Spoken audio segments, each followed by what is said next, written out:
नमस्कृत्य नरं च नरोत्तमं देवीं सरस्वतीं व्यासं ततो जयमुदीरये नष्टप्रायेषु भद्रेषु नित्यं भागवत सेवया भगवती उत्तम श्लोके भक्तिर्भवति नैष्ठिकी. So continuing with the discussion on Srimad Bhagavatam, Canto 11, today we're starting new chapter, chapter 15, Lord Krishna's description of mystic yoga perfections. So last chapter, Krishna did describe mystic yoga or the Hatha yoga system, and now he's going to describe the perfections of mystic yoga. We generally speak about Ashtasiddhi, 8 types of siddhis, but there are 10 minor siddhis also. Let's see what are those. Shri Bhagavan Uvacha Jitendriyasya Yuktasya Jitashvasasya Yogina Maidharyatascheta Uptishtanti Siddhaya. The Supreme Personality of Godhead said, My dear Uddhav, the mystic perfections of yoga are required by a yogi who has conquered the senses, conquered his senses, steadied his mind, conquered the breathing process, and fixed his mind on me. There are 8 primary mystic perfections, such as Anima Siddhi, and 10 secondary perfections. In this 15th chapter, Lord Krishna will explain that such mystic perfections are actually impediments to the development of Krishna consciousness, and that therefore one should not desire them. They're impediments because one gets distracted, one develops a desire to use them, to enjoy the powers because of those siddhis, to enjoy the following fanfare because of those siddhis. Then one gets distracted from serving Krishna. Shri Uddhava Vacha Kaya Dharanya Kasrit Katham Va Siddhirachyuta Kati Va Siddhayo Varuhi Yoginam Siddhido Bhavan. Shri Uddhav said, My dear Lord Achyuta, by what process can mystic perfection be achieved? And what's the nature of such perfection? How many mystic perfections are there? Please explain these things to me. Indeed, you are the bestower of all mystic perfections. Yoginam Siddhido Bhavan. You are the one who gives the perfections, not that they achieve on their own. Shri Bhagwan Vacha Siddhyo Ashtadash Prokta Dharana Yoga Paraga Tasamasto Mat Pradhana Dashav Guna Hetava. The Supreme Personality of Godhead said, the masters of the yoga system have declared that there are 18 types of mystic perfections and meditation, of which 8 are primary, having their shelter in me, and 10 are secondary, appearing from the material mode of goodness. Srila Vishwanath Chakravarti Thakur explains the word Mat Pradhana as follows. Lord Krishna is naturally the shelter of the 8 primary mystic potencies and meditations because such perfections emanate from the Lord's personal potency, and thus they are fully developed only within the Lord himself, and that the Lord's personal associates. When materialistic persons mechanically acquire such potencies, the perfections awarded are of an inferior degree and are considered to be manifestations of Maya or illusion. Well, anything that takes us away from Krishna is Maya anyway. And here, Vishwanath Chakravarti Thakur is saying, all these perfections, everything comes from Krishna. Nothing can happen without mercy of Krishna. And without being not present in Krishna. Everything comes from Krishna. And here he says, Lord's personal associates all have those siddhis. They don't, for example, Srila Prabhupada, pure devotee of Krishna, by mercy of Krishna, Prabhupada had those siddhis. Like If you've heard about our ISKCON Juhu temple, there were lots of fight for that land. Before Prabhupada got that land, and that Mr. Nair was the owner, he sold the land to Prabhupada. He took money from Prabhupada and he took money from somebody else also. I believe 3 or 4 people he took money from. And he thought that, oh, Prabhupada is just a sadhu and he can cheat. But Prabhupada being Prabhupada, I mean, the case went to the court, devotees were there, devotees were taken to jail, beaten up. So many things happened. But ultimately, Prabhupada got the land. And when they were doing construction, they're starting to do construction, and the land, Juhu temple land, is not too far from the ocean. So, because the ocean, there's the beach area, the soil is all sandy soil. So for sandy soil, the foundation, as a structural or civil engineer, I know the foundation that is required is not the regular foundation that we have in Delhi. So on the beach area, the foundation, they go very deep. They call it piles. The piles or piers go very deep where the rock is to support the structure. And when the construction was going to go on, civil engineer to Prabhupada. Prabhupada called him. Prabhupada said, don't need to dig too deep, just have a shallow foundation. A civil engineer was strong. This is not scripture. No, don't need to go very deep, just have a shallower foundation.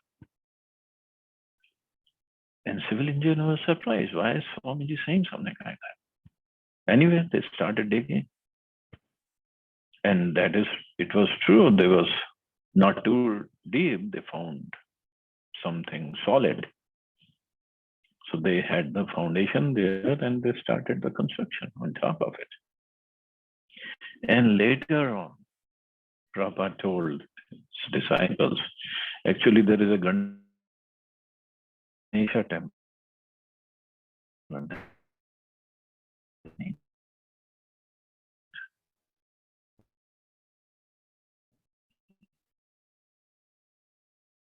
Who is actually fast, otherwise, if they find out, they will stop the construction, they will try to excavate the Ganesha temple. How would Prabhupada know there is a Ganesha temple? He didn't say any other temple. The Ganesha temple, and the foundation is right there, and Radharas Vihariji is sitting right on top of Ganesha temple. So this is called Siddhi.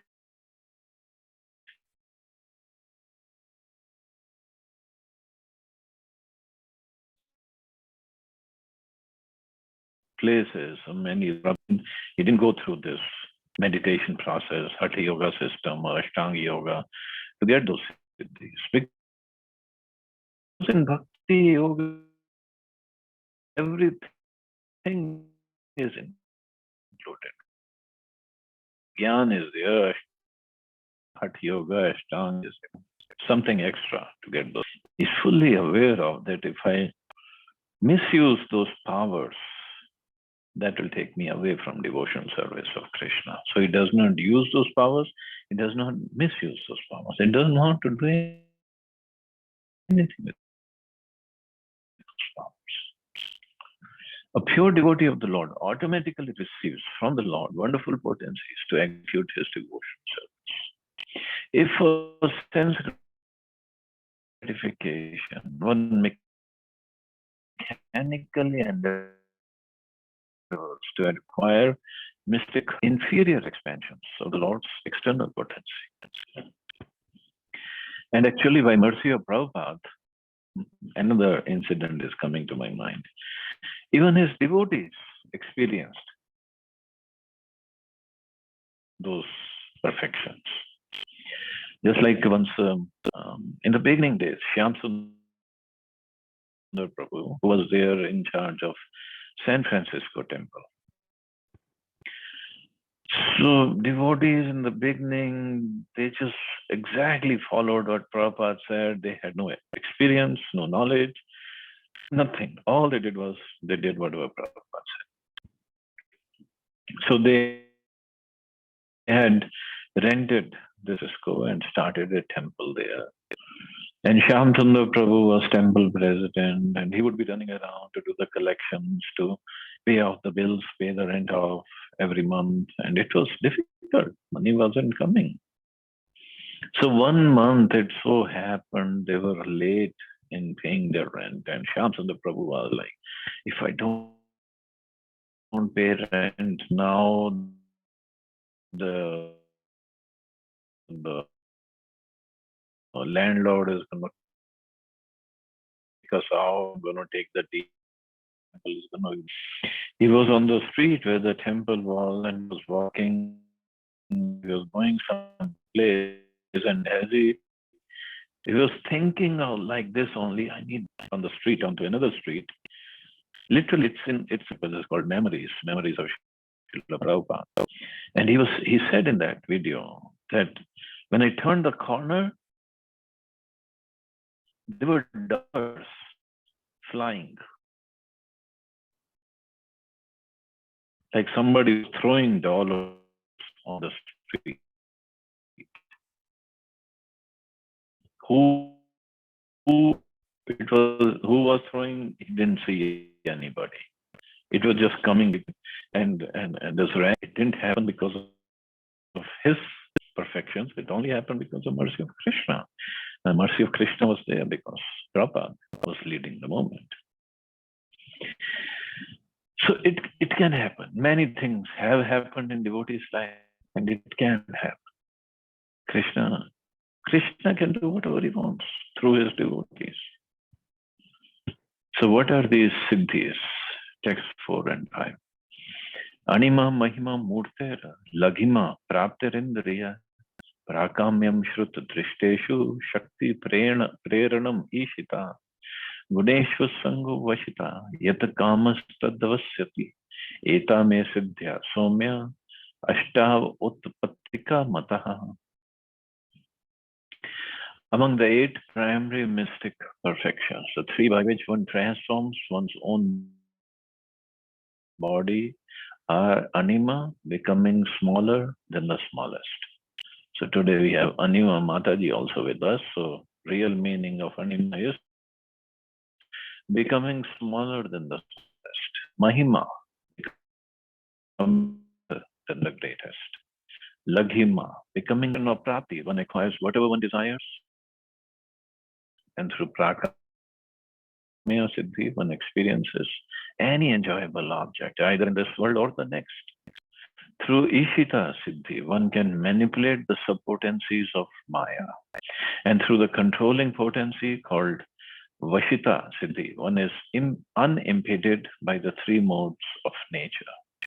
One who has acquired Kama Vashita Siddhi can obtain anything from anywhere to the highest possible limit. My dear Uddhav, my dear gentle Uddhav, these 8 mystic perfections are considered to be naturally existing and unexcelled within this world. So can we even imagine these siddhis and the power can have if somebody has 1, 2, or all 8 of these siddhis? Anima becoming smaller than the smallest. Of course, Hanumanji showed these siddhis. I mean, one can go anywhere just by becoming smaller than the smallest. Mahima becoming greater than the greatest, or becoming larger than the largest. Laghima becoming lighter than the lightest. Means one can just reach any place without visa issued. Through Anima Siddhi, one can become so small that one can enter a stone or pass through any obstacle. Just imagine, we become so small we can enter into any bank locker and then steal everything there and come out without anybody noticing it. Through Mahima Siddhi, one becomes so great that one covers everything. And through Laghima, one becomes so light that one can ride on the sun's rays into the sun planet. So without getting burnt out, become so light. Through Prapti Siddhi, one can acquire anything from anywhere. One can acquire anything from anywhere, sitting in his room, and can even touch the moon with one's finger. By this mystic perfection, one can also enter into the senses of any other living entity through the predominating deities of the particular senses. And by thus utilizing the senses of others, one can acquire anything. Wow. So because these siddhis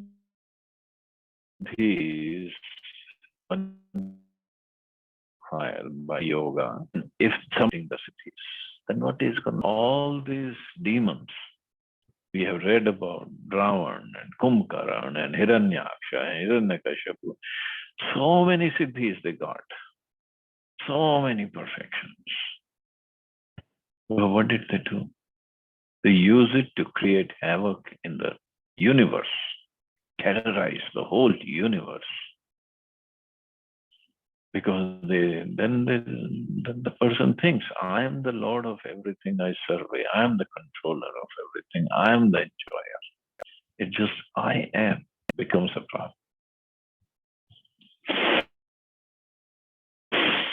So if we get this Prapti Siddhi, we think we can acquire anything from anywhere and use it in service of Krishna. But that use it in the service of Krishna, it just doesn't remain like that. Then it becomes, let me enjoy it.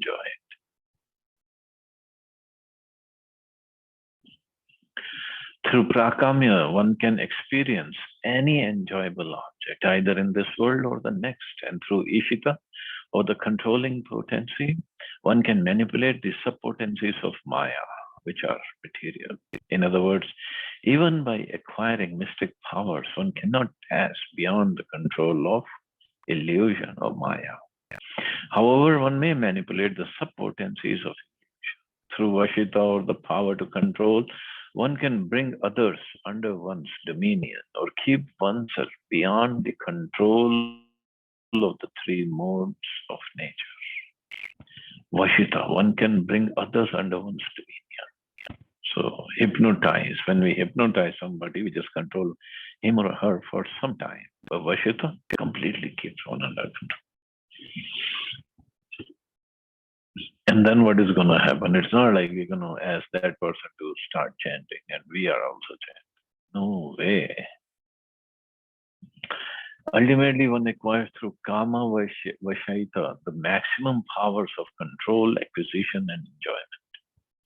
The word Otpatika in this verse indicates being original, natural, and unexcelled. These 8 mystic potencies originally exist in the Supreme Personality of Godhead, Krishna, in the superlative degree. Lord Krishna becomes so small that he enters within the atomic particles as Paramatma is there. And he becomes so large that as Mahavishnu, he breathes out millions of universes. So everything is there in Krishna to the fullest extent. Even if we get something, we get only a spark of that splendor. The Lord can become so light or subtle that even great mystic yogis cannot perceive him. And the Lord's acquisitive power is perfect because he keeps the total existence eternally within his body. The Lord certainly can enjoy whatever he likes, control all energies, dominate all other persons, and exhibit complete omnipotency. That is Krishna.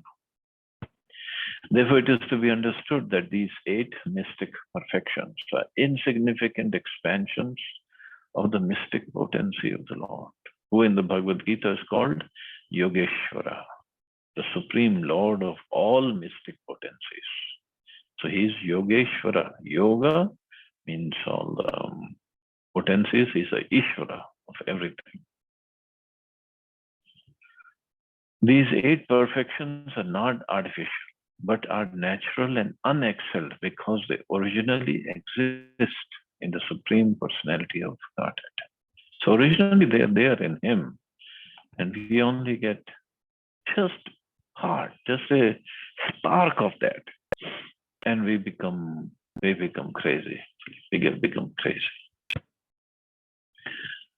Anurmamimatvam dehasmin durashravana darshanam manojavah kamarupam parakaya praveshan swachandam mrityur devanam sahagreda anudarshanam yatha sankalpa samsiddhir agya pratihata gatihi. The 10 secondary mystic perfections arising from the modes of nature are the powers of freeing up oneself from hunger and thirst and other bodily disturbances. Hearing and seeing things far away, the speed of mind, and desires, entering the bodies of others, dying when one desires. Bhishma Dev had that siddhi. Witnessing the pastimes between the demigods and celestial girls called Apsaras, completely executing one's determination and giving orders whose fulfillment is unimpeded.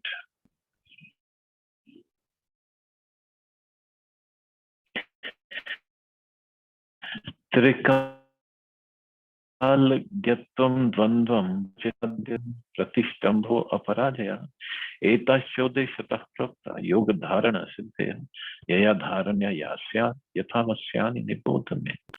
The power to know past, present, and future, tolerance of heat, cold, and other dualities, knowing the minds of others, checking the influence of fire, sun, water, poison, and so on, and remaining unconquered by others. These constitute 5 perfections of mystic process of yoga and meditation. I am simply listing these here according to their names and characteristics. Now please learn from me how specific mystic perfections arise from specific meditations and also of the particular processes involved. So according to Acharyas, these 5 perfections are considered to be quite inferior to the others already mentioned, since they involve more or less physical and mental manipulations. According to Srila Madhvacharya, in the perfection called Agni Arakambu Vishadinam Pratishtam, checking the influence of fire, sun, water, poison, so on, the term and so on refers to one's remaining in as attacks by nails, teeth, beating, curses, and other such sources.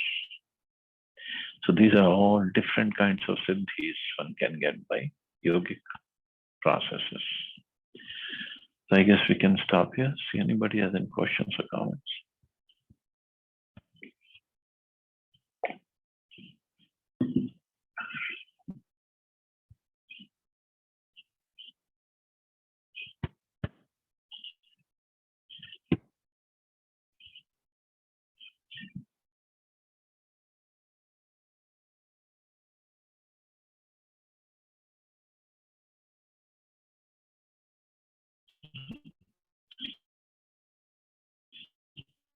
Prabhuji, this last line I didn't understand. Madhvacharya, which you just finish it off. He said, when he said, no, so on. When Krishna said so on, there's so many others. Influence of water, fire, sun, poison, and so on. So he is saying, and so on means what? So, and so on means he becomes invulnerable, means weapons cannot hit him, affect him also. So that's also a siddhi. So these weapons like what, nails, teeth and all like? I mean, nobody can hit him or defeat him or hurt him by Okay. curses and other such sources also. Okay. Got it. Thank you, Prabhuji.